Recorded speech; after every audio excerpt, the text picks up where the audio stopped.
Now, before we go any further, there's something I would like to say. Um, with my experience working in rehab, going to rehab, um, 99% of these treatment centers are bullshit. They are there to charge your insurance, and that's about it. That's all they care about. Um, Most of them don't even have real clinical programs. Um, Before you send your brother, sister, mother, anybody you care about to treatment, you got to do some research because these people that own these places are a bunch of fucking scumbags. And you'll send your daughter down, and she'll die. That's what happens. I've seen so many people die because all these places care about is charging your insurance. So be careful out there. These companies are taking advantage of you. They're using your loved ones as collateral to get more money from you, and there's not much treatment going on. Not many people, if any, stay sober from going to most of these rehabs.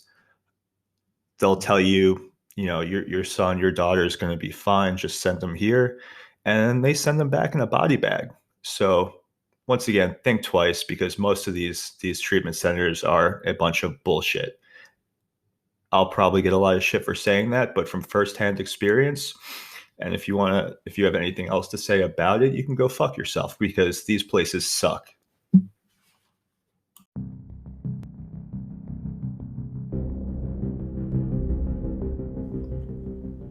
Hello. You are listening to That One Time in Rehab podcast with myself, Craig Tasman. Now you're probably wondering, who the fuck am I? I'm a drug addict. I worked as a tech up to an executive director in the substance abuse mental health field. I worked in it for approximately 6 years. What makes me qualified? Not too much. I'm a drug addict. I'm also bipolar and I have Asperger's. So communication is not my strong point. Today, our story is The Night I Found Him Dead. This is a story about the night I found him dead, and we'll be talking about it. We'll be back shortly.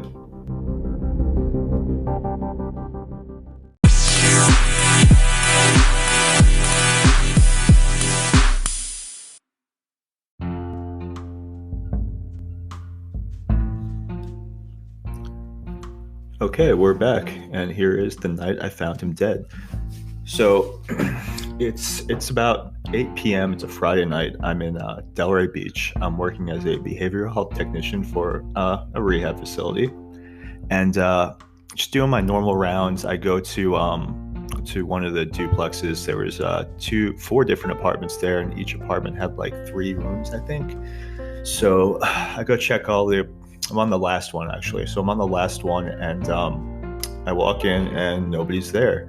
But it's Friday night. It's like 8 o'clock, so people might be out. It wasn't really nothing to think twice about. About to walk out. I walk past the bathroom. There's a light on, so I knock on the door. No answer.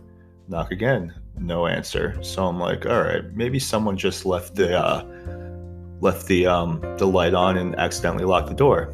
So, not thinking anything of it, I start to walk out. Something doesn't feel right.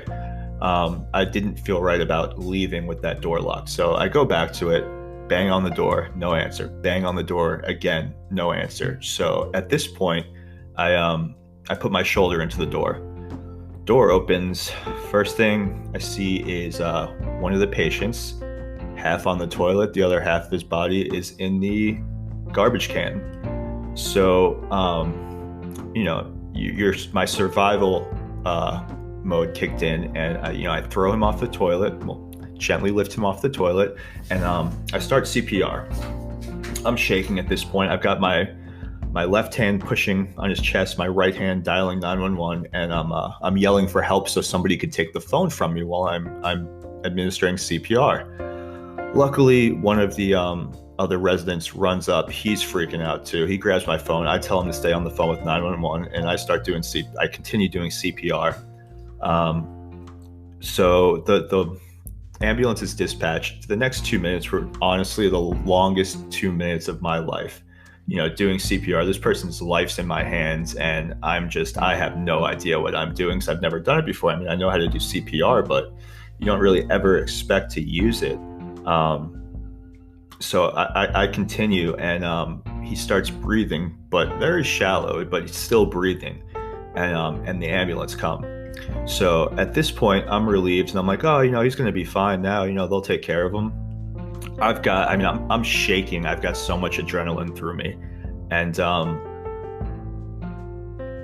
I don't know what to think, but in my head, I know that I think everything's going to be okay. Next day, I get a text that I should go visit him in the hospital because it's not looking very good. So at that point, I'm like crushed. Like I thought I saved his life. I considered this kid a friend. We spent a lot of time together, and now he's going to die. And I feel like it's my fault because if I would have done CPR better, if I would have called 911 sooner, et cetera, et cetera. So now I'm sitting there and I'm blaming the death on myself. And I go visit him in the hospital, and this kid's in a coma. His feet are swollen so much that I can't even explain it. And it was really hard because it was like, I felt like a failure. I felt like I didn't do what I was supposed to do. And for the rest of my life, I killed this kid is what I'll feel like. I leave the hospital. When I'm leaving, where he's at is all of his organs are failing. And it's not looking good. His mom's there crying and everything. And I couldn't even look at her because it was like, oh, I should have saved your son. But, yeah, so that was that. 2 days later, his organs started turning around. He came out of a coma. He was back in rehab about 10 days later, and he lived. Surprisingly, he lived, which was I felt pretty good about it. Most people don't get to save a life, and I did. It didn't feel as good as I thought it would feel because there was a lot of stress involved. Also, what comes with it is the emotional damage that happened to me, because afterwards, you never really get over something like that. Every time I was working or anything and somebody was sleeping, I had to stand there and make sure that they were breathing because I didn't feel comfortable leaving that person alone. And it still sticks with me today. So, it was as much as it was and is a great accomplishment. It emotionally fucked me up, but